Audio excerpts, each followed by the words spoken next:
Hello everyone, welcome back to the channel and today we are going to discuss about call and return architecture। क्या होता है ये आज हम जानेंगे और क्या चीज़ें इसके अंदर है वो भी हम जानेंगे। क्या क्या सब स्टाइल्स इसमें होती है वो भी हम जानेंगे इस वीडियो में। प्लीज़ वीडियो को लाइक एंड शेयर और चैनल को सब्सक्राइब कर लेना क्योंकि ऐसे ही वीडियो आपको मिलते रहेंगे। तो चलिए शुरू करते हैं। Call and return architecture is a hierarchical structure where the control is passed from one module to another through a call mechanism। कहने का सिंपल सा मतलब है कि यहाँ पर क्या होता है कि ये एक hierarchical structure है पहले तो, एंड ये जो है अपना कंट्रोल जो है सिस्टम का कंट्रोल जो है वो पास करता है एक मॉड्यूल से अनदर मॉड्यूल पे एक कॉल मैकेनिज्म के through. And when the that cold module completes its task it return control back to the caller। अब जहाँ से मेन फंक्शन से जहाँ से कॉल हुआ था ये वापस कहाँ पे रिटर्न जो है जो कंट्रोल है उसके पास वापस चला जाता है। कैसे? The system is divided into modules और प्रोसीजर्स। जो सिस्टम है वो किस में डिवाइडेड है? मॉड्यूल्स और प्रोसीजर्स में डिवाइडेड है। A main module calls sub modules to perform specific task. जो मेन मॉड्यूल होता है हमारा वो कॉल करता है सब मॉड्यूल्स को कुछ स्पेसिफिक टास्क को परफॉर्म करने के लिए। Once a sub module completes its work it return to the main module. जब कोई सब मॉड्यूल अपना काम कंप्लीट कर लेता है तो कहाँ चला जाता है? रिटर्न हो जाता है मेन मॉड्यूल पे। This flow of calling and returning continues throughout the program. अब ये जो कॉलिंग और रिटर्निंग जो फ्लो है प्रोग्राम का वो चलता रहता है ना। तो कुछ सब स्टाइल्स एग्जिस्ट करती हैं।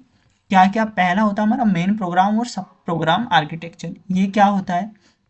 This architecture organize the system into a main control program that is divided into several sub programs or functions forming a control hierarchy।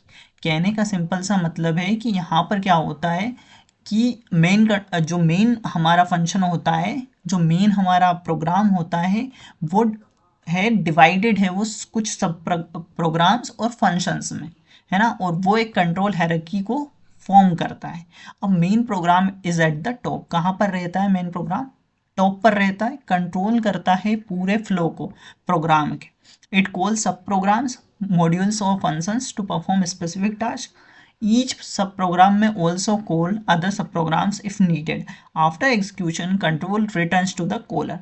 अब यहाँ पर एक एग्जांपल से आपको मैं अच्छे से समझाता हूँ। सपोज मेरा मेन प्रोग्राम है, मेन फंक्शन है। सपोज मैंने वहाँ मेन फंक्शन से मैंने इनपुट डेटा वाले फंक्शन को कॉल किया, इनपुट डेटा से मैंने प्रोसेस डेटा को कॉल किया, प्रोसेस डेटा से शो रिजल्ट को कॉल किया।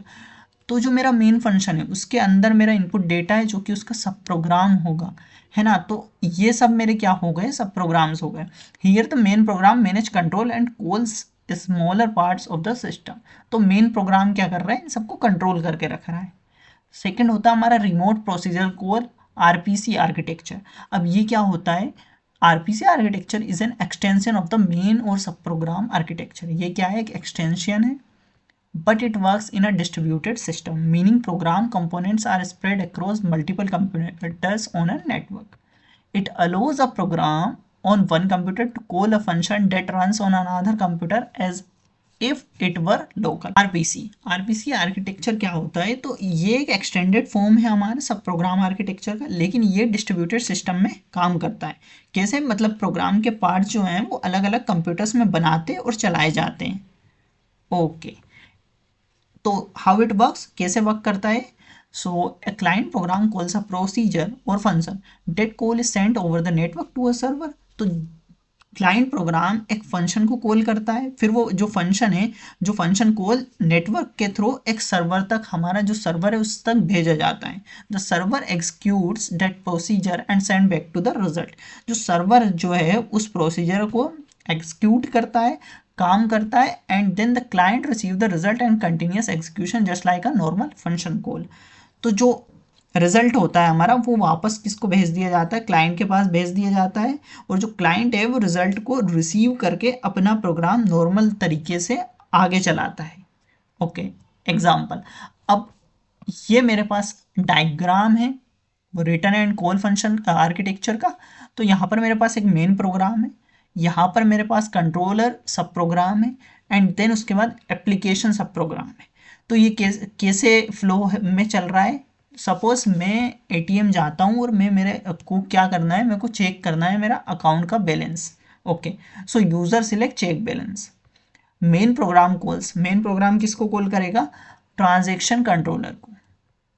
ओके, जो कि कहाँ पर होगा, कंट्रोलर सब प्रोग्राम में। अब जो कंट्रोलर है वो send request to get balance on bank server via RPC. फिर जो कंट्रोलर है वो रिक्वेस्ट भेजेगा कि गेट बैलेंस, मुझे बैलेंस बता दो, ऐसे करके एप्लीकेशन सब प्रोग्राम के पास रिक्वेस्ट जाएगी। अब bank server check balance and return the result. जो बैंक सर्वर है वो बैलेंस को चेक करेगा और रिजल्ट को किसके पास भेज देगा, अगेन मेन प्रोग्राम के पास भेज देगा। Controller receive result and send it back to the main program, है ना, मेन प्रोग्राम के पास भेज देगा। Main program display balance on ATM screen. Okay, इस तरीके से चलता है। अब यहाँ पर कुछ functional call and return architecture होता है। पहला हमारा system is made up of functions और प्रोसीजर्स।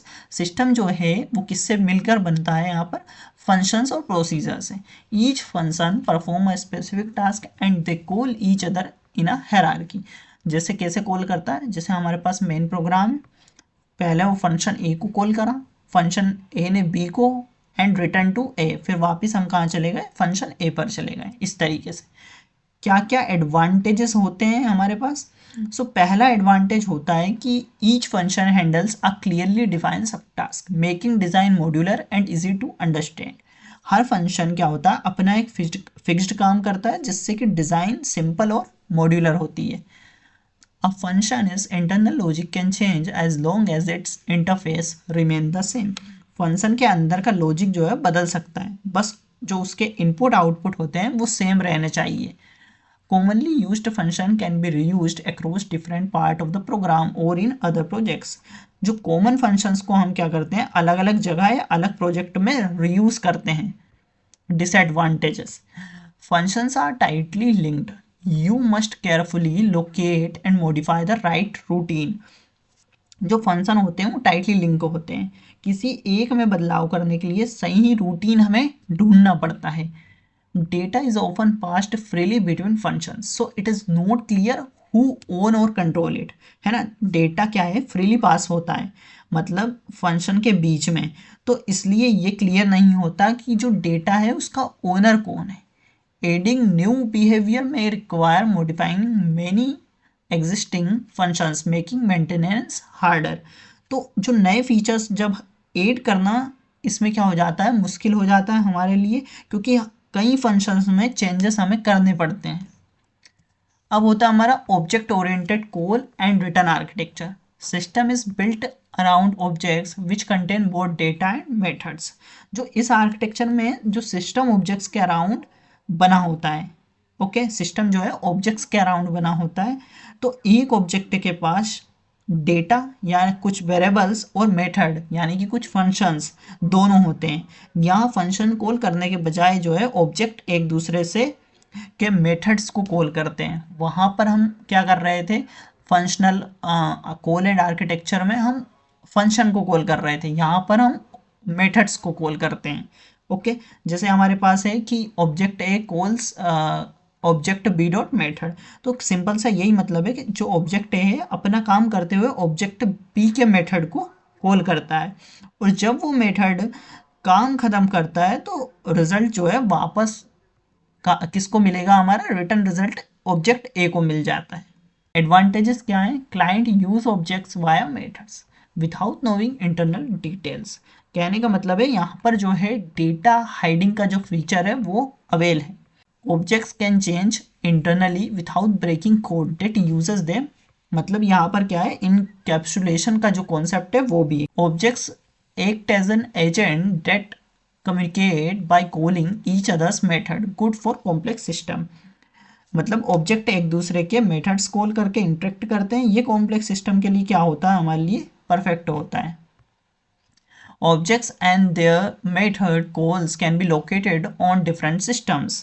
जो ऑब्जेक्ट्स और उनकी जो मेथड्स कॉल्स होते हैं वो अलग अलग सिस्टम पर भी हो सकते हैं। डिसएडवांटेजेस क्या है यहाँ पर, when objects must know there interaction partners, when one object changes other depending on it may also need changes।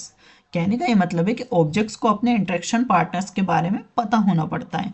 अगर एक ऑब्जेक्ट बदलता है तो दूसरे डिपेंडेंट ऑब्जेक्ट में भी चेंज हमें करना पड़ता है। Side effects in shared dependency. If object A and C both use B, then C's modification to B can unintentionally affect A. अगर ऑब्जेक्ट A और C दोनों ऑब्जेक्ट B का यूज कर रहे हैं तो अगर C में चेंज हुआ तो वो A को भी अफेक्ट कर सकता है। ये होता है साइड इफेक्ट्स। सो अगर ये होता है हमारा कॉल एंड रिटर्न आर्किटेक्चर। अगर वीडियो हेल्पफुल लगी हो तो लाइक करो, शेयर करो और चैनल को सब्सक्राइब करना मत भूलना, ताकि आपको मिलते रहें ऐसे ही crystal clear explanations. So guys मिलते हैं नेक्स्ट वीडियो में। Till then keep learning, keep growing. Thank you.